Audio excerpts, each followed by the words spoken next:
Стало доброй традицией накануне Дня Победы и независимости поднимать национальный флаг над городами-символами борьбы абхазского народа за свою свободу. В прошлом сентябре государственный стяг был водружен в столице над зданием морского порта, а этим летом огромное бело-красно-зеленое полотнище появилось в центре Гудауты. В первую тройку городов, где Госкомитет по вопросам молодежи и спорта, а также сотовая компания «Аквафон» устанавливают флагштоки с развивающимся символом победы и независимости Абхазии, вошел и Ткуарчал. Город-герой, город на протяжении 413 дней, находившийся в блокаде, но выстоявший вопреки всему.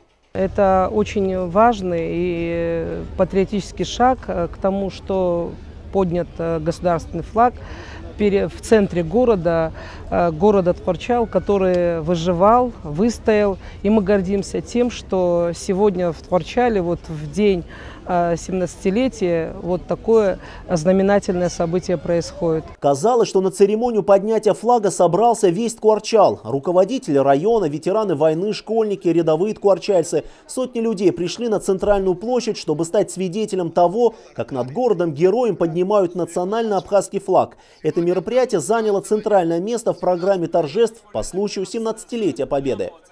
Абхазский флаг, это все для меня, это честь нашей страны, гордость.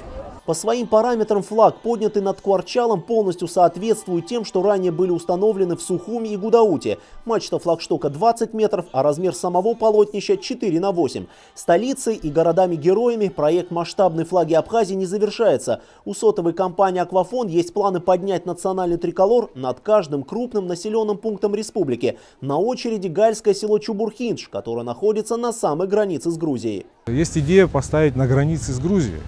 Да. Потому что якобы грузины установили с той стороны большой грузинский флаг. Нам надо подчеркнуть эту границу и установить с этой стороны абхазский. Я считаю, что это правильная идея. День поднятия флага в Ткуарчале выдался пасмурным. Однако в тот момент, когда триколор вовсю развивался, выглянуло солнце. Точно так же было, когда водружали национальный стяг над Сухумом и Гудаутой. И в этом, по мнению многих, заключается особый символизм. Вместе с народом республики на небесах, наверное, тоже грустят и радуются событию, произошедшему 30 сентября 1993 года. Сегодня у нас праздничный день, День Победы. Сегодня мы чествуем этот 17-й раз, этот День Победы. Скажу я вам, знаете, с праздником на душе. Хочу пожелать всем, кто участвовал в этой войне, здоровья, благополучия, успеха им.